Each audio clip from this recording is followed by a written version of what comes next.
My dear aspirants, എല്ലാവർക്കും നമ്മുടെ xylem banking ഫാമിലിയിലേക്ക് സ്വാഗതം. നമ്മുടെ IBPS POയുടെ നോട്ടിഫിക്കേഷൻ വന്നു കഴിഞ്ഞു. ഇനി നമുക്ക് ആപ്ലിക്കേഷൻ ഫോം ഫില്ല് ചെയ്യണം അല്ലേ? നേരത്തെ നമ്മൾ IBPS ക്ലർക്കിന്റെയും അതേപോലെ തന്നെ RRB PO ആൻഡ് ക്ലർക്കിന്റെയും ആപ്ലിക്കേഷൻ ഫോം എങ്ങനെയാണ് ഫില്ല് ചെയ്യേണ്ടത് ഡീറ്റെയിൽഡ് വീഡിയോ നമ്മൾ ചെയ്തിട്ടുണ്ടായിരുന്നു.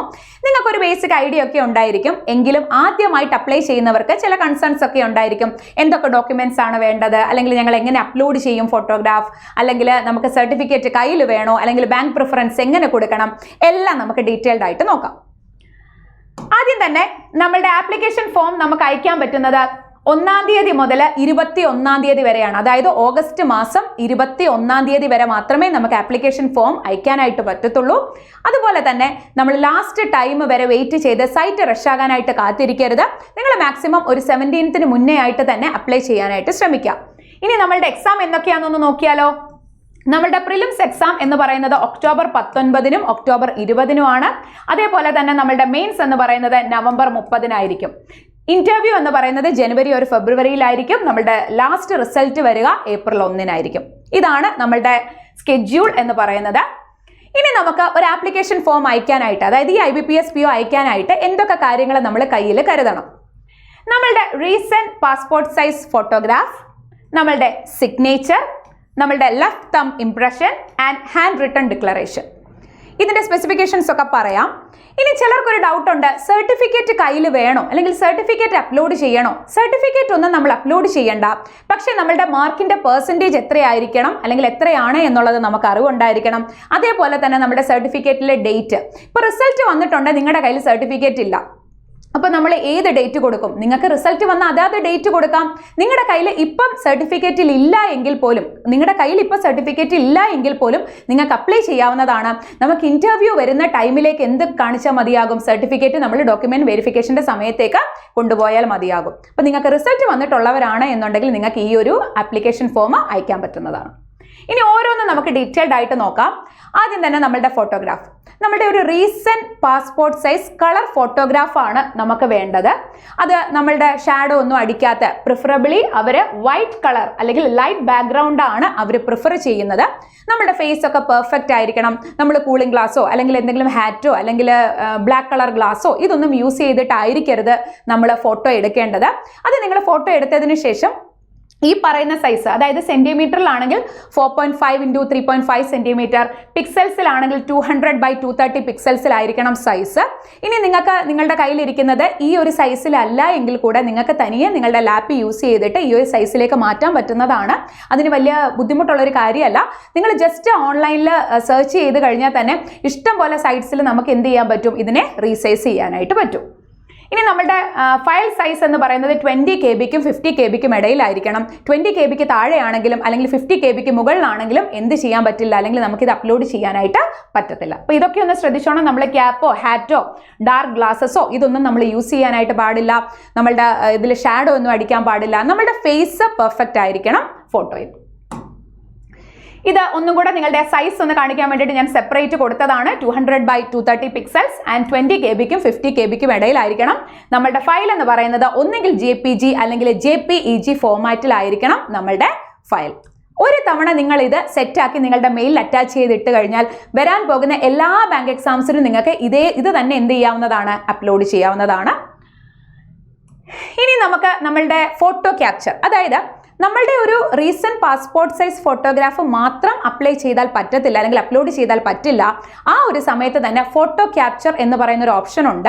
അപ്പോൾ അതായത് നമ്മൾ അപ്ലൈ ചെയ്യുന്ന സമയത്ത് തന്നെ നമ്മളുടെ ഫോട്ടോ നമ്മൾക്ക് എന്ത് ചെയ്യേണ്ടി വരും? ക്യാപ്ചർ ചെയ്യേണ്ടി വരും. ഒന്നുകിൽ നമുക്കത് വെബ് ക്യാം യൂസ് ചെയ്തിട്ട് ചെയ്യാം, അല്ലെങ്കിൽ നമുക്ക് ഫോൺ യൂസ് ചെയ്തിട്ടും ചെയ്യാൻ പറ്റും. അത് ഞാൻ എങ്ങനെയാണ് അപ്ലൈ ചെയ്യുന്നതെന്ന് കാണിക്കുമ്പോൾ നിങ്ങൾക്ക് മനസ്സിലാകും. അവിടെ ശ്രദ്ധിക്കേണ്ടതായിട്ടുള്ള കുറേ കാര്യങ്ങളുണ്ട്. അതായത് നമ്മളൊരു ലൈറ്റ് കളേർഡ്, അതും പ്രിഫറബിളി വൈറ്റ് ബാക്ക്ഗ്രൗണ്ട് തന്നെയാണ് അവർ പറയുന്നത്. നമ്മൾ വെബ് ക്യാമറ, അതായത് നമ്മൾ ലാപ്പ് വഴിയാണ് അപ്ലൈ ചെയ്യുന്നതെങ്കിൽ, നമ്മൾ വെബ് ക്യാമറ വഴിയാണെങ്കിൽ സ്ട്രെയിറ്റ് ആയിട്ട് ആ വെബ് ക്യാമിലേക്ക് തന്നെ ഫേസ് ചെയ്തിട്ട് നിങ്ങൾ ഫോട്ടോ ക്യാപ്ചർ ചെയ്യാനായിട്ട് ശ്രദ്ധിക്കുക. അതേപോലെ തന്നെ പാസ്പോർട്ട് സൈസ് ഫോട്ടോയാണ് അവർ ഉദ്ദേശിക്കുന്നത്. ഇനി ഇതൊക്കെയാണ് നമുക്ക് വേണ്ടത്. ഇനി നമ്മൾ ചെയ്യാൻ പാടില്ലാത്തത് ചെറിയ ഫോട്ടോ, അതായത് നമ്മളുടെ ഒരു ചെറിയ പോർഷൻ മാത്രം അപ്പ് ചെയ്യുക, അല്ലെങ്കിൽ ചെറിയ പോർഷൻ മാത്രമായിട്ട് കാണിക്കുക, അങ്ങനെയല്ല, സ്മോൾ സൈസ് ഫോട്ടോഗ്രാഫ് അല്ല. അതേപോലെ തന്നെ നേരത്തെ ഞാൻ പറഞ്ഞതുപോലെ നമ്മൾ കളർ ഗ്ലാസ്സോ അല്ലെങ്കിൽ കൂളിംഗ് ഗ്ലാസ്സോ ഒന്നും യൂസ് ചെയ്തിട്ട് ചെയ്യാതെ ഇരിക്കുക. പിന്നെ നമ്മുടെ ഫേസ് ക്യാമറയിൽ നന്നായിട്ട് വരാതെ ഇരിക്കുക. നമുക്ക് കണ്ടാൽ മനസ്സിലാകുമല്ലോ. അപ്പം പെർഫെക്റ്റ് ആയിട്ടുള്ള ഒരു ഫോട്ടോ വേണം നമ്മൾ ക്യാപ്ചർ ചെയ്ത് അപ്ലോഡ് ചെയ്യാനായിട്ട്. ഓക്കെ, അത് അപ്ലോഡ് ചെയ്യുകയല്ല, നമ്മൾ ഓട്ടോമാറ്റിക്കലി അത് ക്യാപ്ചർ ചെയ്യുന്ന സമയത്ത് തന്നെ അത് എന്തായിക്കോളും, അപ്ലോഡ് ആയിക്കോളും. ഓക്കെ, അതേപോലെ തന്നെ ഇംപ്രോപ്പർ ഡാർക്ക് ബാക്ക്ഗ്രൗണ്ടിലാണെന്നുണ്ടെങ്കിൽ നമ്മളെ കാണാൻ പറ്റാത്ത രീതിയിൽ ഫോട്ടോ ക്യാപ്ചർ ചെയ്യാനായിട്ട് പാടില്ല. ഇനി നമ്മളുടെ സിഗ്നേച്ചറിന്റെ കാര്യം വളരെയധികം ശ്രദ്ധിച്ചോളുക. നമ്മളൊരു വൈറ്റ് പേപ്പറിൽ ബ്ലാക്ക് ഇങ്ക് കൊണ്ടായിരിക്കണം നമ്മൾ എന്ത് ചെയ്യേണ്ടത്, സിഗ്നേച്ചർ ഇടേണ്ടത്. അല്ലെങ്കിൽ നമ്മൾ സൈൻ ചെയ്യുന്നത് വൈറ്റ് പേപ്പറിലായിരിക്കണം, ബ്ലാക്ക് പെൻ യൂസ് ചെയ്തിട്ടായിരിക്കണം നമ്മൾ സൈൻ ചെയ്യേണ്ടത്. ഓക്കെ, അത് വേണം നമ്മൾ സ്കാൻ ചെയ്യാൻ. അതിൻ്റെ സൈസ് എന്ന് പറയുന്നത് 140x660 പിക്സൽസ് ആയിരിക്കണം. അതേപോലെ തന്നെ ഫയൽ സൈസ് എന്ന് പറയുന്നത് 10 GB-ക്കും 20 GB-ക്കും ഇടയിലായിരിക്കണം. ഇനി 20 KB കൂടാൻ പാടില്ല. വളരെ ഇമ്പോർട്ടൻ്റ് ആയിട്ടുള്ള കാര്യം, നമ്മൾ സൈൻ ചെയ്യുന്നത് ഒരിക്കലും ഫുള്ളി ക്യാപിറ്റൽ ലെറ്ററിലാകാൻ പാടില്ല. ഇപ്പം എൻ്റെ പേര് അഞ്ജു, ഇപ്പം ഞാൻ ANCHU എന്ന് ഇങ്ങനെ ക്യാപിറ്റലിൽ എഴുതി സൈൻ ചെയ്യാൻ പാടില്ല. നമ്മൾ സാധാരണ നമ്മുടെ റണ്ണിങ് ഹാൻഡ് റൈറ്റിംഗിൽ നമ്മൾ എങ്ങനെയാണോ സൈൻ ചെയ്യുന്നത് അതുപോലെ സൈൻ ചെയ്യുക. ഫുള്ളി ക്യാപിറ്റൽ ലെറ്ററിലല്ല നമ്മൾ സൈൻ ചെയ്യേണ്ടത്. അതേപോലെ തന്നെ നമ്മുടെ ലെഫ്റ്റ് തമ്പ് ഇംപ്രഷൻ, അത് നിങ്ങൾക്ക് ഏത് കളറിൽ വേണമെങ്കിലും, നമുക്ക് ഇങ്ക് പാഡ് കിട്ടുമല്ലോ, അത് ബ്ലൂ ഉണ്ടാവും, ബ്ലാക്ക് ഉണ്ടാകും, ഏതാണെങ്കിലും കുഴപ്പമില്ല. ഇവിടെ അവരെടുത്ത് പറഞ്ഞിട്ടുണ്ട് with black or blue ink. അതും വൈറ്റ് പേപ്പറിൽ തന്നെ ചെയ്യാനായിട്ട് ശ്രമിക്കുക. നമ്മുടെ ഫയൽ ടൈപ്പ് നേരത്തെ പറഞ്ഞതുപോലെ തന്നെ JPG അല്ലെങ്കിൽ JPEG ഫോമാറ്റിലായിരിക്കണം. അതിൻ്റെ ഡയമെൻഷൻ എന്ന് പറയുന്നത് പിക്സൽസിലാണെങ്കിൽ 240x240 പിക്സൽസ് ആയിരിക്കണം. അതേപോലെ നമുക്ക് ഫയൽ സൈസ് എന്ന് പറയുന്നത് 20 KB-ക്കും 50 KB-ക്കും ഇടയിലായിരിക്കണം. ഇതിപ്പോൾ ഒരു തവണ ചെയ്ത് വെച്ചാൽ നമുക്ക് വരുന്ന എല്ലാ എക്സാംസിനും എന്ത് ചെയ്യാൻ പറ്റും, അപ്ലൈ ചെയ്യാനായിട്ട് പറ്റും. ഓക്കെ, ഇനി അതേപോലെ ഹാൻഡ് റിട്ടൺ ഡിക്ലറേഷൻ്റെ കാര്യം നമ്മൾ പറഞ്ഞു, വളരെ ഇമ്പോർട്ടൻ്റ് ആണ്. അപ്പോൾ എന്താണ് ഹാൻഡ് റിട്ടൺ ഡിക്ലറേഷൻ? നമ്മളുടെ കൈകൊണ്ട്, അതായത് ഞാൻ കാണിക്കാം, നമ്മളുടെ കൈകൊണ്ട് എഴുതുന്ന ഡിക്ലറേഷനാണ് ഹാൻഡ് റിട്ടൺ ഡിക്ലറേഷൻ. അത് ഏതാണ് അല്ലെങ്കിൽ എന്താണ് നമ്മൾ എഴുതേണ്ടത് എന്നുള്ളതാണ് നമ്മൾ ഇവിടെ കണ്ടത്. അതായത് ഐ എന്ന് പറഞ്ഞപ്പോൾ ഞാനാണ് അപ്ലൈ ചെയ്യുന്നതെങ്കിൽ ഞാൻ എൻ്റെ പേര് വേണം ഇവിടെ എഴുതാൻ. I Anju, Anju R name, അതായത് നമ്മളുടെ പേരാണ് എഴുതേണ്ടത്. Here declare that all the information submitted by me in the application form is correct, true and valid. I will present the supporting documents as and when required. നമ്മൾ കൊടുക്കുന്ന ഒരു declaration ആണ്. ഇതൊരിക്കലും ഇത് പ്രിന്റ് എടുത്തിട്ടല്ല അപ്ലൈ ചെയ്യേണ്ടത്. നമ്മളുടെ hand റൈറ്റിംഗിൽ, അതും fully capital ലെറ്ററിൽ എഴുതാൻ പാടില്ല. വൈറ്റ് പേപ്പറിൽ ബ്ലാക്ക് ഇങ്ക് കൊണ്ട് തന്നെ നമ്മളുടെ റണ്ണിങ് ഹാൻഡ് റൈറ്റിംഗിൽ എഴുതി വേണം അപ്ലോഡ് ചെയ്യാനായിട്ട്. അത് സ്കാൻ ചെയ്തിട്ട് വേണം അപ്ലോഡ് ചെയ്യാൻ. അതും ഏത് ഫോമാറ്റിൽ തന്നെ ആയിരിക്കണം, JPG അല്ലെങ്കിൽ JPEG ഫോമാറ്റിൽ തന്നെ ആയിരിക്കണം. നമ്മുടെ ഡയമെൻഷൻ എന്ന് പറഞ്ഞാൽ 800x400 പിക്സൽസിലായിരിക്കണം. ഫയൽ സൈസ് 50 KB-ക്കും 100 KB-ക്കും ഇടയിലായിരിക്കണം. ഓക്കെ, ശ്രദ്ധിച്ചോണം, എടുത്ത് പറഞ്ഞിട്ടുണ്ട് ഇത് ഫുള്ള് ക്യാപിറ്റൽ ലെറ്ററിലല്ല, നമ്മളുടെ റണ്ണിങ് ഹാൻഡ് റൈറ്റിംഗിലാണ് നമ്മൾ അത് എഴുതേണ്ടത്. ആ എഴുതുന്നത് ശ്രദ്ധിച്ച് എന്താണോ അവർ പറഞ്ഞിരിക്കുന്നത് അതേപോലെ തന്നെ നമ്മളുടെ കൈയക്ഷരത്തിൽ എഴുതുക. ഓക്കെ, ഇത്രയുമാണ് നമുക്ക് വേണ്ടത്. നമ്മളുടെ കയ്യിൽ ഇത്രയും കാര്യം, അതുപോലെ തന്നെ നമ്മളുടെ റിസൾട്ട് വന്ന ഡേറ്റും നമ്മളുടെ പെർസെൻറ്റേജും, ഇത്രയും കാര്യം മതി നമുക്ക് അപ്ലൈ ചെയ്യുന്നതിന് മുന്നേ നമ്മൾ സെറ്റാക്കി വെക്കുക. ഞാൻ നേരത്തെ ഒന്നുകൂടെ പറയുകയാണ്, നമ്മൾ ഇത്രയും പറഞ്ഞ കാര്യം, photograph, signature, left thumb impression, hand written declaration, ഈ 4 കാര്യങ്ങളും നിങ്ങൾ ഇപ്പോഴും നിങ്ങളുടെ മെയിലിൽ അറ്റാച്ച് ചെയ്തിട്ടേക്കുക. ഈ പറഞ്ഞ സ്പെസിഫിക്കേഷനിൽ തന്നെ ചെയ്തിട്ടാൽ അപ്ലൈ ചെയ്യുന്ന സമയത്ത് നിങ്ങൾക്ക് ഒരുപാട് ബുദ്ധിമുട്ടേണ്ടി വരത്തില്ല. ഇനി അടുത്ത കാര്യമാണ് ബാങ്ക് പ്രിഫറൻസ്. IBPS ക്ലർക്കിൻ്റെ അയക്കുന്ന സമയത്തും ഞാൻ ഇത് തന്നെ പറഞ്ഞിട്ടുണ്ടായിരുന്നു. അതായത് നമ്മൾ ഒരിക്കലും ബാങ്ക് പ്രിഫറൻസ് കൊടുക്കുക, നമ്മൾ ഒരിക്കലും വേക്കൻസി എത്ര നോക്കിയിട്ടുണ്ട് എന്നായിരിക്കരുത്. ചില ബാങ്കുകൾ വേക്കൻസി റിപ്പോർട്ട് ചെയ്തിട്ടില്ല, നോട്ട് റിപ്പോർട്ടഡ് എന്നാണ് കാണിച്ചേക്കുന്നത്. അപ്പോൾ അതും കൂടെ കൂട്ടി വരുമ്പോഴത്തേക്കിനും ഉറപ്പായിട്ടും വേക്കൻസീസ് കൂടും അല്ലേ. അപ്പോൾ വേക്കൻസി നോക്കി ആയിരിക്കരുത്. നേരത്തെ നമ്മൾ IBPS ക്ലർക്ക് ആയിരിക്കുമ്പോഴത്തേക്കിനും ഓരോ സ്റ്റേറ്റിലേക്കായിരുന്നു അപ്ലൈ ചെയ്യേണ്ടത്. IBPS PO അങ്ങനെയാണോ? അല്ല.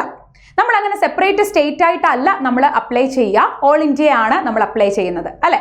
അപ്പോൾ നമ്മൾ ബാങ്ക് പ്രിഫറൻസ് കൊടുക്കുമ്പോൾ നമ്മൾ അവിടെ നോക്കേണ്ടത് ബാങ്കിൻ്റെ പ്രോഫിറ്റബിലിറ്റി, അല്ലെങ്കിൽ ബാങ്കിൻ്റെ ഗ്രോത്ത് എത്രയാണ്, അല്ലെങ്കിൽ നമ്മളുടെ കരിയർ ഗ്രോത്ത് എങ്ങനെയായിരിക്കും, അല്ലെങ്കിൽ നമ്പർ ഓഫ് ബ്രാഞ്ചസ് എത്രയുണ്ട്. പിന്നെ ഒരു കാര്യം ശ്രദ്ധിക്കാൻ വേണമെങ്കിൽ, ഇപ്പം നമ്മൾ കേരള ആണെങ്കിൽ നമ്മുടെ കേരളത്തിൽ ബ്രാഞ്ചസ് കൂടുതലുള്ളത് ഏതാണ്, അത് നമ്മളുടെ ഇഷ്ടമാണ്, നമ്മൾ എവിടെ ജോലി ചെയ്യണം എന്നുള്ളത്. പിന്നെ ഒരു കാര്യമുണ്ട്, ബാങ്ക് പ്രിഫറൻസ് കൊടുക്കുന്നത് നമ്മളുടെ പേഴ്സണൽ ചോയ്സ് ആണ്. ഇപ്പോൾ ചിലർക്ക് ഒരു ആഗ്രഹം കാണും, ഇന്ന ബാങ്കിൽ കുഞ്ഞിലേ തൊട്ടേ ഇപ്പോൾ ബാങ്കർ ആകണം എന്ന ആഗ്രഹമുള്ളവരുണ്ടെങ്കിൽ ഇന്ന ബാങ്കിൽ എനിക്ക് ജോലി ചെയ്യണം എന്നുള്ളത് എൻ്റെ ആഗ്രഹമായിരുന്നു, അല്ലേ? നമ്മൾ ചിലപ്പോൾ കുഞ്ഞിലെ പോയിട്ടുള്ള ബാങ്ക് ആകാം. അങ്ങനെ ഉണ്ടെങ്കിൽ നിങ്ങൾക്ക് അത് തന്നെ കൊടുക്കാം. ഓക്കെ, പിന്നെ ഞാൻ പറഞ്ഞതാണ്, നമ്മൾ ഒരിക്കലും വേക്കൻസി നോക്കിയല്ല ബാങ്കിന്റെ പ്രിഫറൻസ് കൊടുക്കേണ്ടത്. നമ്മുടെ കരിയർ ഗ്രോത്ത്, അല്ലെങ്കിൽ നമുക്കുണ്ടാകാൻ പോകുന്ന ഗ്രോത്ത്, നമുക്ക് കിട്ടുന്ന സാലറി, അല്ലെങ്കിൽ നമുക്ക് കിട്ടുന്ന അലവൻസ്, സാലറി ഒക്കെ ഓൾമോസ്റ്റ് സെയിം ആയിരിക്കും, പക്ഷേ അലവൻസ് ഡിഫറൻ്റ് ആയിരിക്കും. നമുക്കറിയാം ഏറ്റവും ടോപ്പിൽ നിൽക്കുന്ന ബാങ്ക് എന്ന് പറയുന്നത് SBI ആണ്, അല്ലേ? നമുക്ക് കിട്ടുന്ന അലവൻസും അത്രയും കൂടുതൽ തന്നെയാണ്. പക്ഷെ ഒരിക്കലും SBI ഇവിടെ പാർട്ടിസിപ്പേറ്റ് ചെയ്യുന്നില്ല. അപ്പോൾ അതേപോലെ തന്നെ നാളെ നമ്മൾ ഒരു PO ആയിട്ട് കയറി കഴിഞ്ഞാൽ എൻ്റെ കരിയർ ഗ്രോത്ത് എങ്ങനെയായിരിക്കും, അതേപോലെ തന്നെ എനിക്ക് കിട്ടുന്ന അലവൻസസ് എന്തൊക്കെയായിരിക്കും, ഇതൊക്കെ മനസ്സിൽ വെച്ചിട്ടായിരിക്കണം നമ്മൾ എന്ത് ചെയ്യേണ്ടത്, നമ്മൾ ബാങ്കിൻ്റെ പ്രിഫറൻസ് കൊടുക്കേണ്ടത്. ഓക്കെ, അപ്പോൾ ഇതെല്ലാം നോക്കിയിട്ട് ഇതെല്ലാം നാഷണലൈസ്ഡ് ബാങ്ക് തന്നെയാണ്. അപ്പോൾ ഒന്ന് കൂടുതൽ, അതായത് നമ്മളെ ബാങ്കിൻ്റെ ഗ്രോത്ത് നമ്മൾ പറയുമല്ലോ, അതിനെ ബേസ് ചെയ്തിട്ടാണ് നമ്മൾ പറയുക. ഓക്കെ, അപ്പോൾ ഇവിടെ SBIക്ക് ശേഷം നമുക്ക് വേണമെങ്കിൽ പഞ്ചാബ് നാഷണൽ ബാങ്ക് ഇടാം. പക്ഷെ ഞാനിവിടെ ഇപ്പോൾ ഫസ്റ്റ് കാനറ ബാങ്ക് ആണ്. കാനറ ബാങ്കിന് ഇച്ചിരും കൂടെ നമ്പർ ഓഫ് ബ്രാഞ്ചസ് നമ്മുടെ കേരളത്തിൽ കൂടുതലാണ്. നിങ്ങൾക്ക് വേണമെങ്കിൽ നിങ്ങൾക്ക് കുഴപ്പമില്ല അങ്ങോട്ടേക്ക് പോകാൻ എന്നുണ്ടെങ്കിൽ നിങ്ങൾക്ക് പഞ്ചാബ് നാഷണൽ ബാങ്ക് ഫസ്റ്റ് ഇടാം. ഓക്കെ, ഞാൻ ഇച്ചിരും കൂടെ നമ്പർ ഓഫ് ബ്രാഞ്ചസ് നമ്മുടെ കേരളത്തിൽ കൂടുതലുള്ളത്. അതുപോലെ തന്നെ ബിസിനസ് വൈസും കാനറ ബാങ്ക് ടോപ്പിൽ തന്നെയാണ്. ഇത് നിങ്ങൾക്ക് നിങ്ങളുടെ ഇഷ്ടത്തിനനുസരിച്ച് നിങ്ങൾക്ക് ഈ 4 എണ്ണത്തിൽ കൊടുക്കാവുന്നതാണ്. ഒന്നെങ്കിൽ ബാങ്ക് ഓഫ് ബറോഡ, അല്ലെങ്കിൽ Punjab national bank and union bank of India. ഞാനിപ്പോൾ ഇവിടെ കാനറ ബാങ്ക് ഫസ്റ്റ് കൊടുക്കാനുള്ള കാരണം നമ്പർ ഓഫ് ബ്രാഞ്ചസ് നമ്മുടെ കേരളത്തിൽ കൂടുതലുള്ളത് കാനറ ബാങ്ക് ആണ്. അതൊന്നും കുഴപ്പമില്ല, എനിക്ക് ഏറ്റവും ബെസ്റ്റ്, എനിക്ക് എവിടെ പോയാലും പ്രശ്നമില്ല. ഇത് നിങ്ങൾക്ക് നിങ്ങളുടെ ഇഷ്ടത്തിനനുസരിച്ച് അങ്ങോട്ടേക്ക് ടോപ്പ് പൊസിഷനിൽ നിൽക്കുന്ന ബാങ്കാണ്. ബിസിനസ് വൈസും ഗ്രോത്ത് വൈസും എല്ലാം നോക്കി ടോപ്പ് പൊസിഷനിൽ നിൽക്കുന്ന ബാങ്കാണ് ഈ പറഞ്ഞേക്കുന്നത്. ഓക്കെ, ഇതൊരു സജസ്റ്റ് ചെയ്തതാണ്. നിങ്ങൾക്ക് ഇഷ്ടമുണ്ട്. ഇപ്പം ചിലർക്ക് ആദ്യം ഇപ്പം മേ ബി എനിക്ക് ബാങ്ക് ഓഫ് ഇന്ത്യയിൽ വർക്ക് ചെയ്യാനാണ് താല്പര്യം എന്നുണ്ടെങ്കിൽ നിങ്ങൾക്കത് കൊടുക്കാം. ഞാൻ ഗ്രോത്ത് വൈസും അതിൻ്റെ പ്രോഫിറ്റ് വൈസും അല്ലെങ്കിൽ നമ്മുടെ കരിയർ ഗ്രോത്ത് വൈസും വെച്ചിട്ടാണ് ഞാൻ ഈ ഒരു ഒരു ഓർഡർ പറഞ്ഞേക്കുന്നത്. Okay, Canara bank, bank of Baroda, Punjab national bank, union bank of India, bank of Maharashtra, Indian bank, bank of India, UCO bank, Punjab and Sindh bank, central bank of India and Indian overseas bank. Okay, ഇനി നമുക്ക് എങ്ങനെയാണ് apply ചെയ്യുന്നതെന്ന് detailed ആയിട്ട് നോക്കാം. നമ്മളുടെ application form അയക്കുന്നതിനായിട്ട് നമ്മൾ IBPSന്റെ സൈറ്റിലേക്ക് പോവുക. www.ibps.in എന്ന വെബ്സൈറ്റിലേക്ക് കയറുക. നമുക്ക് വേണ്ട വിൻഡോ ഓപ്പൺ ആയി വരുമ്പോൾ നമ്മൾ താഴേക്ക് സ്ക്രോൾ ചെയ്ത് കഴിഞ്ഞാൽ നമുക്ക് വേണ്ട കോമൺ റിക്രൂട്ട്മെന്റ് പ്രോസസ്സ് എന്ന് കാണാൻ പറ്റും. അതിൽ RRB ക്ലർക്ക്, അതേപോലെ തന്നെ കോമൺ റിക്രൂട്ട്മെന്റ് പ്രോസസ്സ് PO കിടപ്പുണ്ട്. അതിലേക്ക് ക്ലിക്ക് ചെയ്യുക. ആദ്യം കിടക്കുന്നത് നോക്കിക്കേ, CRP process, probationary officer or management trainee 14 കിടപ്പുണ്ട്. അതാണ് നമ്മുടെ ലേറ്റസ്റ്റ് നോട്ടിഫിക്കേഷൻ. അതിൽ ക്ലിക്ക് ചെയ്യുക. ഇവിടെ തന്നെ അപ്ലൈ ഓൺലൈൻ എന്നൊരു ലിങ്കും അതേപോലെ തന്നെ നോട്ടിഫിക്കേഷൻ്റെ ലിങ്കും ഉണ്ട്. നിങ്ങൾക്ക് നോട്ടിഫിക്കേഷൻ ഡൗൺലോഡ് ചെയ്ത് വായിക്കാവുന്നതാണ്. അതിനുശേഷം നമ്മൾ ഫസ്റ്റ് ക്ലിക്ക് ചെയ്തിട്ട് എന്ത് ചെയ്യുക, നമ്മൾ ആപ്ലിക്കേഷൻ ഫോം അയക്കാനായിട്ട് പോവാണ്. ഇവിടെ click here for new registration, അതേപോലെ തന്നെ login four already registered candidates എന്ന് കിടപ്പുണ്ട്. അതിൽ ന്യൂ രജിസ്ട്രേഷനിൽ ക്ലിക്ക് ചെയ്യുക. അതിനുശേഷം നമ്മുടെ ബേസിക് ഇൻഫോ ആണ് കൊടുക്കേണ്ടത്. നമ്മുടെ 10ാം ക്ലാസ്സിലെ സർട്ടിഫിക്കറ്റ് എടുത്തു വയ്ക്കുക. അതിൽ കൊടുത്തിരിക്കുന്നത് പോലെ തന്നെ നമ്മളുടെ പേരൊക്കെ തെറ്റാതെ തന്നെ കൊടുക്കുക.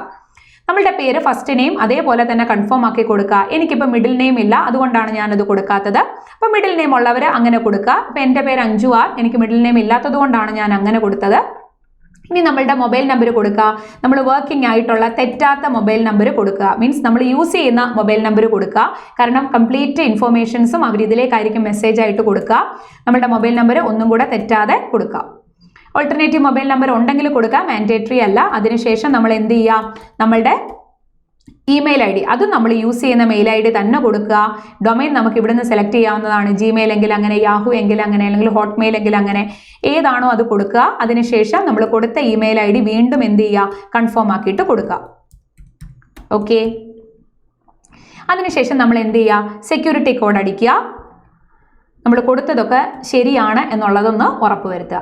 ഓക്കെ, ഇനി നമുക്ക് സേവ് ആൻഡ് നെക്സ്റ്റ് കൊടുക്കാം. നമ്മൾ കൊടുത്തതെല്ലാം കറക്റ്റ് ആണെങ്കിൽ ഇതേപോലെ ഒരു പോപ്പപ്പ് മെസ്സേജ് നിങ്ങൾക്ക് കാണാൻ പറ്റും. നമ്മൾ ഇതിൻ്റെ അകത്തിൽ ഇനി ഒരു എഡിറ്റും നമുക്ക് പറ്റില്ല. നമ്മളുടെ പേരിലോ നമ്മളുടെ മൊബൈൽ നമ്പറിലോ നമ്മളുടെ ഇമെയിൽ IDയിലോ ഒരു എഡിറ്റും പറ്റത്തില്ല. എല്ലാം കറക്റ്റ് ആണെങ്കിൽ ഓക്കെ കൊടുത്തിട്ട് മുന്നോട്ടേക്ക് പോവുക. അടുത്തതെന്ന് പറയുന്നത് നമ്മുടെ photo uploading and photo capture stage ആണ്. അപ്പോൾ നമ്മൾ ഓൾറെഡി ഫോട്ടോ എല്ലാം നമ്മൾ സെറ്റ് ചെയ്ത് വെച്ചിട്ടുണ്ട്, നമ്മുടെ ഡോക്യുമെന്റ്സ് എല്ലാം. സോ അത് നമ്മൾ ചൂസ് ചെയ്യുക. അതിൽ നിന്ന് നമ്മുടെ ഫോട്ടോ ചൂസ് ചെയ്തെടുക്കുക. ഓക്കെ, അപ്പോൾ നമ്മുടെ കറക്റ്റ് സൈസും കാര്യങ്ങളും ഒക്കെ ആണ് എന്നുണ്ടെങ്കിൽ അതെന്തായിരിക്കും അപ്ലോഡ് ആകും. അതിനുശേഷം ഫോട്ടോ ക്യാപ്ചർ ഒന്നെങ്കിൽ നിങ്ങൾക്ക് എന്ത് ചെയ്യാം, നിങ്ങളുടെ വെബ് ക്യാം യൂസ് ചെയ്ത് ചെയ്യാം. നിങ്ങളുടെ ലാപ്പിൻ്റെ ക്യാമറ ഓക്കെ ആണെന്നുണ്ടെങ്കിൽ നിങ്ങൾക്ക് വെബ് ക്യാം യൂസ് ചെയ്ത് ചെയ്യാം. അല്ലെങ്കിൽ നിങ്ങൾക്ക് നിങ്ങളുടെ ഫോൺ വഴി പറ്റും. നിങ്ങൾ എന്ത് ചെയ്താൽ മതി, ജസ്റ്റ് സ്കാൻ ചെയ്താൽ മതി. സ്കാൻ ചെയ്യുമ്പോൾ നമ്മൾ ഡയറക്റ്റ് IBPSന്റെ സൈറ്റിലേക്കായിരിക്കും പോവുക. അവിടെ ക്യാപ്ചർ ഫോട്ടോ എന്നൊരു ഓപ്ഷൻ ഉണ്ടാകും, അത് ക്ലിക്ക് ചെയ്യുക. അതിനുശേഷം നമ്മുടെ ഫോട്ടോ ക്യാപ്ചർ ചെയ്യുക. ക്യാപ്ചർ ചെയ്തതിന് ശേഷം നമ്മൾ ഓക്കെ കൊടുക്കുമ്പോഴത്തേക്കിന് നമ്മുടെ ആ ഫോട്ടോ അവിടെ അപ്ലോഡ് ആകുന്നതായിരിക്കും. അതെല്ലാം ഓക്കെ ആണ്, നമ്മുടെ ലൈറ്റ് കളേർഡ് ബാക്ക്ഗ്രൗണ്ട് ആണ്, എല്ലാം ഓക്കെ ആണ് എന്നുണ്ടെങ്കിൽ നിങ്ങൾക്ക് എന്ത് ചെയ്യാം, അടുത്ത സേവ് ആൻഡ് നെക്സ്റ്റ് കൊടുത്തിട്ട് മുന്നോട്ടേക്ക് പോകാം. അതിന് മുന്നേ നമുക്ക് എന്ത് ചെയ്യണം, നമ്മുടെ സിഗ്നേച്ചർ കൂടെ നമുക്ക് അപ്പ് ചെയ്യാനായിട്ടുണ്ട്. അപ്പോൾ നമ്മൾ എടുത്തു വെച്ചിരിക്കുന്ന നമ്മുടെ സിഗ്നേച്ചർ അപ്പ് ചെയ്ത് കൊടുക്കുക. ഓക്കെ, ഇവിടെ ഒരു ഡയലോഗ് ബോക്സ് ഉണ്ട്, അതിലും ക്ലിക്ക് ചെയ്തിട്ട് എന്ത് ചെയ്യുക, മുന്നോട്ടേക്ക് പോവുക. ഇനി നമ്മളുടെ ബേസിക് ഇൻഫോയാണ്, അതെല്ലാം ശ്രദ്ധിച്ച് കൊടുക്കുക. എസ്പെഷ്യലി നമ്മുടെ കാറ്റഗറി, കാരണം വളരെയധികം ഇമ്പോർട്ടൻ്റ് ആണ്. നമ്മൾ ജനറൽ ആണെങ്കിൽ അങ്ങനെ, EWS OBC നോൺ ക്രീമി ലെയറോ ആണെങ്കിൽ അതായത് അതിൻ്റെ സർട്ടിഫിക്കറ്റ് നമ്മളുടെ കയ്യിലുണ്ടാകണം. അപ്ലൈ ചെയ്യുന്ന സമയത്ത് നമ്മളുടെ കയ്യിലുണ്ടാകണമെന്ന് നിർബന്ധമില്ല, കാരണം ആ സർട്ടിഫിക്കറ്റ് ഒന്നും നമുക്ക് അപ്ലോഡ് ചെയ്യേണ്ട ആവശ്യമില്ല. നിങ്ങൾ അപ്ലൈ ചെയ്യുന്ന സമയത്ത് നിങ്ങളുടെ കാറ്റഗറി കൊടുക്കുക, എന്നിട്ട് ഏതാണോ, ഇപ്പോൾ OBC നോൺ ക്രീമി ലെയർ ആണെങ്കിൽ കൊടുത്തിട്ട് അതിൻ്റെ സർട്ടിഫിക്കറ്റ് നിങ്ങൾ റെഡിയാക്കി വെക്കുക. നിങ്ങളുടെ ഇൻ്റർവ്യൂവിൻ്റെ സമയത്തേക്ക് നിങ്ങൾക്കത് കൊണ്ടുപോകേണ്ടതായിട്ട് വരും. ഇപ്പം ഞാനിവിടെ ജനറൽ കാറ്റഗറി കൊടുത്തിട്ട് മുന്നോട്ടേക്ക് പോവുകയാണ്. ഇനി നോക്കിക്കേ, are you A person with benchmark disability of 40%? നിങ്ങൾക്ക് എന്തെങ്കിലും ഡിസബിലിറ്റി ഉണ്ടെങ്കിൽ യെസ് കൊടുക്കുക, ഇല്ല എന്നുണ്ടെങ്കിൽ നോ കൊടുത്ത് മുന്നോട്ടേക്ക് പോകാം. താഴെയുള്ളതെല്ലാം അതിനെ റിലേറ്റ് ചെയ്തിട്ടുള്ള കാര്യങ്ങളായതുകൊണ്ടാണ് അവിടെ ഒന്നും നമുക്ക് ക്ലിക്ക് ചെയ്യാൻ പറ്റാത്തത്, നമ്മൾ നോ കൊടുത്തത് കൊണ്ട്. എഗെയിൻ അവരൊരു ഡിസബിലിറ്റി ചോദിച്ചിട്ടുണ്ട്, ഒരു സ്പെസിഫൈഡ് സെക്ഷൻ പറഞ്ഞിട്ട് അതുണ്ടെങ്കിൽ അത് കൊടുക്കുക, അല്ലെങ്കിൽ നോ കൊടുത്തിട്ട് മുന്നോട്ടേക്ക് പോകാം. ഓക്കെ, അടുത്തത് നമുക്ക് കൊടുക്കാനുള്ളത് are you A child or family member of those who died in 1984 riot? അങ്ങനെ ഉണ്ടെങ്കിൽ യെസ് കൊടുക്കുക, ഇല്ല എന്നുണ്ടെങ്കിൽ നോ കൊടുത്ത് മുന്നോട്ടേക്ക് പോകാം. ഇനി അതേപോലെ തന്നെ നമ്മൾ എക്സ് സർവീസ് മാൻ ആണെങ്കിൽ യെസ് കൊടുക്കുക, നിങ്ങളുടെ സർവീസ് പീരീഡും കാര്യങ്ങളും ഒക്കെ തെറ്റാതെ തന്നെ കൊടുക്കുക, ഇല്ല എന്നുണ്ടെങ്കിൽ നോ കൊടുത്ത് മുന്നോട്ടേക്ക് പോകാവുന്നതാണ്. ഇനി നമ്മളുടെ റിലീജിയൻ, നമ്മൾ മൈനോറിറ്റി കമ്മ്യൂണിറ്റിയിലാണെങ്കിൽ യെസ് കൊടുക്കുക, അല്ല എന്നുണ്ടെങ്കിൽ നോ കൊടുക്കുക. അതേപോലെ തന്നെ whether serving in government section, അപ്പോൾ നമ്മൾ എന്തെങ്കിലും ഒരു ഗവൺമെന്റ് എംപ്ലോയി ആണെങ്കിൽ യെസ് കൊടുക്കുക, ഇല്ല എന്നുണ്ടെങ്കിൽ നോ കൊടുത്ത് മുന്നോട്ടേക്ക് പോകാം. Have you appeared for the CRP PO earlier? നമ്മൾ നേരത്തെ ഈ PO എക്സാം എഴുതിയിട്ടുണ്ടോ? ഉണ്ടെങ്കിൽ യെസ് കൊടുക്കുക. അപ്പോൾ എത്ര അറ്റംപ്റ്റ്? അപ്പോൾ എല്ലാവർക്കും കൺഫ്യൂഷൻ ആണ്, പ്രിലിംസ് ആണോ മെയിൻസ് ആണോ? പ്രിലിംസിൻ്റെ അറ്റംപ്റ്റ് ആണ് കൊടുക്കേണ്ടത്. SBIക്കാണ് നമ്മൾ മെയിൻസിൻ്റെ അറ്റംപ്റ്റ് പറയുക, POയ്ക്ക് പ്രിലിമിനറി അല്ലെങ്കിൽ പ്രിലിംസ് എഴുതിയതിൻ്റെതാണ് നമ്മൾ കൊടുക്കേണ്ടത്. ഇനിയിപ്പോൾ ഒരു പക്ഷേ നിങ്ങൾ കഴിഞ്ഞ പ്രാവശ്യം അപ്ലൈ ചെയ്തു, എഴുതാൻ പറ്റിയില്ല, നിങ്ങൾ 0 കൊടുത്താൽ മതി. ഓക്കെ, അതിൽ ടെൻഷൻ അടിക്കേണ്ട കാര്യമൊന്നുമില്ല. കഴിഞ്ഞ പ്രാവശ്യം എഴുതിയിട്ടുണ്ടെങ്കിൽ അത് സെലക്ട് ചെയ്തിട്ട് നിങ്ങൾക്ക് എന്ത് ചെയ്യാം, മുന്നോട്ടേക്ക് പോകാം. ഓക്കെ, ഇനി എന്താ, നമ്മുടെ നാഷണാലിറ്റി കാര്യങ്ങൾ നമ്മൾ കൊടുക്കുക. അതേപോലെ തന്നെ ഏതാണ് state to which the centre of examination belongs? അതായത് ഇത് എക്സാം എഴുതുന്നതാണ്, അല്ലാതെ ജോലിക്കുള്ളതല്ല. നമുക്ക് അങ്ങനെ ഒരു സെപ്പറേറ്റ് സ്റ്റേറ്റിനായിട്ടല്ല, അത് ക്ലർക്കാണ് അങ്ങനെ വരുന്നത്. PO അങ്ങനെയല്ല, ഇറ്റ്സ് എ പാൻ ഇന്ത്യ ജോബാണ്.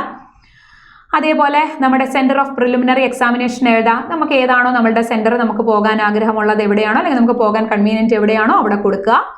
അതിനുശേഷം I intend the bring the following ID when appearing for the examination? ഞാൻ എക്സാമിന് വരുമ്പോൾ ഈ ID പ്രൂഫ് ആയിരിക്കും കൊണ്ടുവരിക. അതേതാണോ നിങ്ങൾ കൊണ്ടുപോകാൻ ഉദ്ദേശിക്കുന്നത്, നിങ്ങളുടെ കയ്യിലുള്ളത് കൊടുക്കുക, അതിൻ്റെ നമ്പർ കൊടുക്കുക. ഓക്കെ, അത് തെറ്റാതെ തന്നെ കൊടുക്കുക.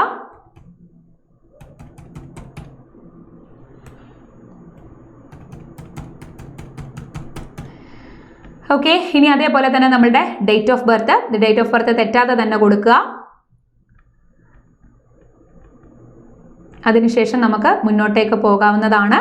ഇനി അതേപോലെ നോക്കിക്കേ, നമ്മുടെ ജെൻഡർ മെയിൽ ആണെങ്കിൽ മെയിൽ, ഫീമെയിൽ എങ്കിൽ ഫീമെയിൽ അങ്ങനെ കൊടുക്കുക. ആധാർ കാർഡ് നമ്പറും പാൻ നമ്പറും മാൻഡേറ്ററി അല്ല, നിങ്ങൾക്ക് വേണമെങ്കിൽ കൊടുക്കാവുന്നതാണ്. അതേപോലെ തന്നെ do you have twin brother or sister? നിങ്ങൾക്ക് ആരെങ്കിലും നിങ്ങളുടെ ഇരട്ട സഹോദരനോ സഹോദരിയോ ഉണ്ടോ? നിങ്ങളെപ്പോലെ ഇരിക്കുന്ന ആരെങ്കിലും ഉണ്ടോ? ഉണ്ടെങ്കിൽ യെസ് കൊടുക്കുക, അല്ലെങ്കിൽ നോ കൊടുത്ത് മുന്നോട്ടേക്ക് പോവുക. അതേപോലെ തന്നെ നമ്മളുടെ മെറിറ്റൽ സ്റ്റാറ്റസ്, നമ്മൾ മാരീഡ് ആണെങ്കിൽ അങ്ങനെ കൊടുക്കുക, അൺമാരീഡ് ആണെങ്കിൽ അങ്ങനെ കൊടുക്കുക. ഓക്കെ, അതേപോലെ തന്നെ നമ്മളുടെ ഫാദറിൻ്റെയും മദറിൻ്റെയും ഒക്കെ നെയിം തെറ്റാതെ തന്നെ കൊടുക്കുക. അതേപോലെ തന്നെ നമ്മളുടെ അഡ്രസ്സ്, അതും തെറ്റാതെ തന്നെ നമ്മൾ കൊടുക്കുക.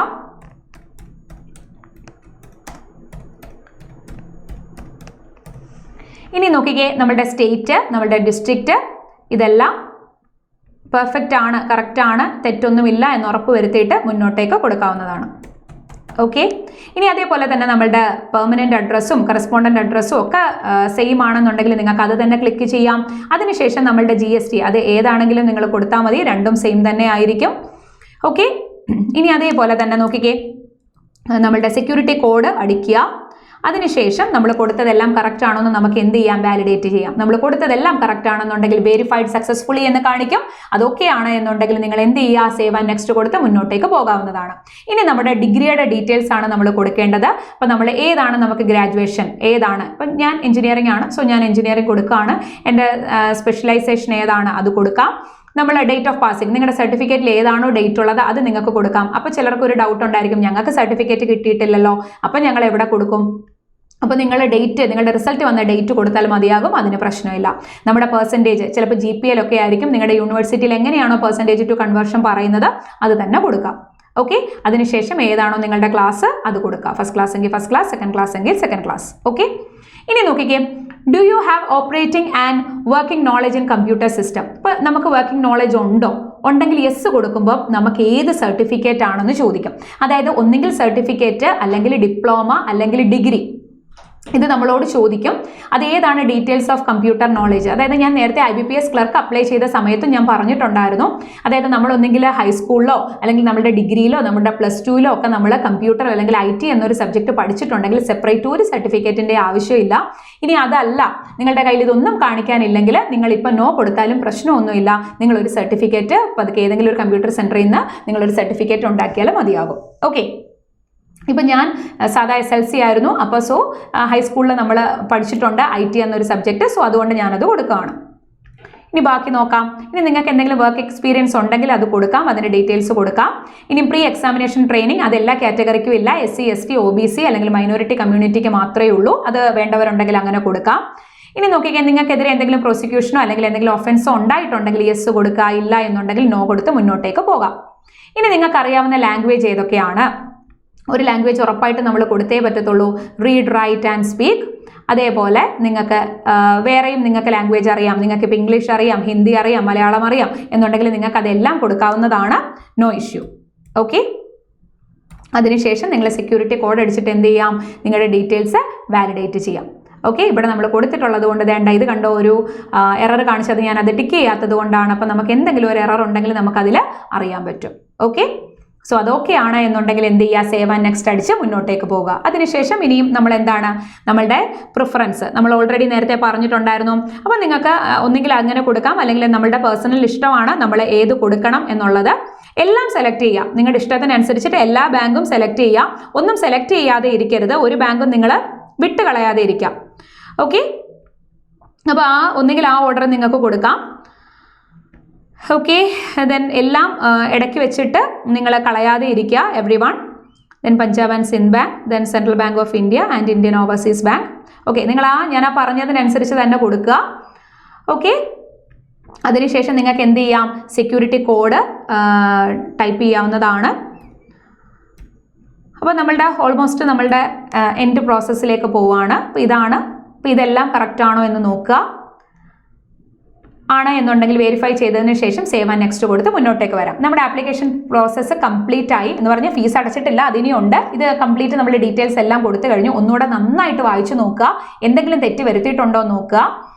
ഇനി നോക്കിക്കേ, ഇവിടെ നമ്മൾ എല്ലാം കറക്റ്റ് ആണ് എന്നുണ്ടെങ്കിൽ നിങ്ങൾക്ക് ഐ അഗ്രി കൊടുക്കാം. അതേപോലെ തന്നെ I confirm that my name as filled by me in the application form exactly matches with the name in my ID proof. അതായത് നമ്മുടെ ID പ്രൂഫിലെയും ഇതും സെയിം ആണോ? അപ്പോൾ മാക്സിമം സെയിം ആക്കാൻ തന്നെ ശ്രമിക്കുക. ഇനി അല്ല എന്നുണ്ടെങ്കിൽ ഇത് നിങ്ങൾക്ക് ക്ലിക്ക് ചെയ്യാവുന്നതാണ്. മാക്സിമം സെയിം തന്നെ കൊണ്ടുപോകാനായിട്ട് ശ്രമിക്കുക. വെറുതെ അവിടെ ചെന്നിട്ട് അതിനൊരു ഇതുണ്ടാക്കാതിരിക്കുക. അപ്പോൾ നമ്മുടെ നെയിം കറക്റ്റ് ആയിട്ടുള്ള ID പ്രൂഫ് കൊണ്ടുപോകാനായിട്ട് ശ്രമിക്കുക എല്ലാവരും. സെക്യൂരിറ്റി കോഡ് അടിച്ചതിന് ശേഷം മുന്നോട്ടേക്ക് പോകാവുന്നതാണ്. ഓക്കെ, അതേപോലെ നമ്മളുടെ ലെഫ്റ്റ് തമ്പ് ഇംപ്രഷൻ കൊടുത്തിട്ട് നമ്മൾ ഓൾറെഡി നേരത്തെ ചെയ്തു വെച്ചിട്ടുണ്ട്. അതിൻ്റെ പ്രിവ്യൂ നിങ്ങൾക്ക് കാണാം. അത് ഓക്കെ ആണ്, ക്ലിയർ ആണ് എല്ലാം ഉണ്ടെങ്കിൽ നിങ്ങൾക്ക് എന്ത് ചെയ്യാം, ഓക്കെ കൊടുത്തിട്ട് അടുത്തത് നമ്മുടെ ഹാൻഡ് റിട്ടൺ ഡിക്ലറേഷൻ. നിങ്ങൾക്ക് നമ്മൾ നേരത്തെ അതെല്ലാം സെറ്റ് ചെയ്ത് വെച്ചിട്ടുണ്ട്. ഓർത്തോണം, നമ്മുടെ സ്വന്തം ഹാൻഡ് റൈറ്റിങ്ങിൽ വൈറ്റ് പേപ്പറിൽ ബ്ലാക്ക് ഇങ്ക് കൊണ്ട് വേണം എഴുതാനായിട്ട്. അത് ഓക്കെയാണ്, ഇതിൻ്റെ പ്രിവ്യൂ എല്ലാം നമുക്ക് കാണാൻ പറ്റി. അതിനുശേഷം നമ്മൾ എന്ത് ചെയ്യുക, നമ്മളുടെ സെക്യൂരിറ്റി കോഡ് കൊടുത്തിട്ട് അടുത്ത സ്റ്റെപ്പിലേക്ക് പോകാവുന്നതാണ്. ഓക്കെ, ഇനി ലാസ്റ്റ് സ്റ്റെപ്പ് എന്ന് പറയുന്നത് നമ്മുടെ ഫീ പേയ്മെൻ്റ് ആണ്. അത് അടച്ചു കഴിയുമ്പോൾ മാത്രമേ നമ്മളുടെ പ്രോസസ്സ് കംപ്ലീറ്റ് ആകത്തുള്ളൂ, അത് ശ്രദ്ധിച്ചോണം. ഓക്കെ, ഇനി നോക്കിക്കേ, ഇവിടെ നമുക്ക് ക്രെഡിറ്റ് കാർഡോ ഡെബിറ്റ് കാർഡോ ഇന്റർനെറ്റ് ബാങ്കിങ്ങോ അല്ലെങ്കിൽ വാലറ്റോ എന്ത് യൂസ് ചെയ്തിട്ടും നിങ്ങൾക്ക് എന്ത് ചെയ്യാം, പേയ്മെന്റ് നടത്താവുന്നതാണ്. അപ്പോൾ ഏതെങ്കിലും യൂസ് ചെയ്തിട്ട് നിങ്ങൾ ഓൺലൈൻ പേയ്മെന്റ് മാത്രമേ പറ്റൂ, ഓൺലൈൻ പേയ്മെന്റ് നടത്തുക. ഓക്കെ, അത് കഴിയുമ്പോൾ നിങ്ങൾക്ക് പേയ്മെന്റ് സക്സസ്ഫുൾ എന്ന് കാണിക്കും. അതിന്റെ റെസിപ്റ്റ് നിങ്ങൾക്ക് കിട്ടും, അത് ഡൗൺലോഡ് ചെയ്ത് സൂക്ഷിക്കുക. ഇതിനുശേഷം നമ്മൾ ആദ്യം കണ്ട നമ്മളുടെ വിൻഡോ ഇല്ലേ, നമ്മൾ click here for new registration ചെയ്ത വിൻഡോ, ആ വിൻഡോയിലേക്ക് വരിക. അതിലേക്ക് നമ്മൾ നമ്മുടെ login four already registered candidates, ഇപ്പൊ നമ്മൾ രജിസ്റ്റേർഡ് കാൻഡിഡേറ്റ് ആണ്. നിങ്ങൾക്ക് ഇതിലേക്ക് എന്ത് ചെയ്യാവുന്നതാണ്, നിങ്ങളുടെ ഫോണിലേക്ക് നിങ്ങളുടെ മെയിൽ ഐഡിയിലേക്കും നിങ്ങൾക്ക് ഇപ്പോൾ ഒരു നമ്പർ വന്നിട്ടുണ്ടായിരിക്കും, ആപ്ലിക്കേഷൻ നമ്പർ പാസ്വേഡും, അത് കൊടുത്തിട്ട് ലോഗിൻ ചെയ്തിട്ട് നിങ്ങൾക്ക് എന്ത് ചെയ്യാം, നിങ്ങളുടെ ആപ്ലിക്കേഷൻ ഫോം ഡൗൺലോഡ് ചെയ്ത് സൂക്ഷിക്കാവുന്നതാണ്. ഓക്കെ, ഇത്രയാകുമ്പോഴത്തേക്കിനാണ് നമ്മളുടെ ആപ്ലിക്കേഷൻ ഫോം എന്ത് ചെയ്യുന്നത്, ഫില്ലിംഗ് കംപ്ലീറ്റ് ആകുന്നത്. ഓക്കെ, അപ്പോൾ ഫോം ഒക്കെ നമ്മൾ അയച്ചു കഴിഞ്ഞു. ഇനി എന്ത് വേണം, നല്ല അടിപൊളിയായിട്ട് പഠിക്കണം അല്ലേ. അപ്പോൾ നമ്മളുടെ എക്സാം എന്ന് പറയുന്നത് ഒക്ടോബറിലാണ്, പ്രിലിംസ് 19, 20, അതേപോലെ തന്നെ മെയിൻസ് നവംബർ 30-നാണ്. സോ നന്നായിട്ട് എല്ലാവരും പഠിക്കുക. All the best.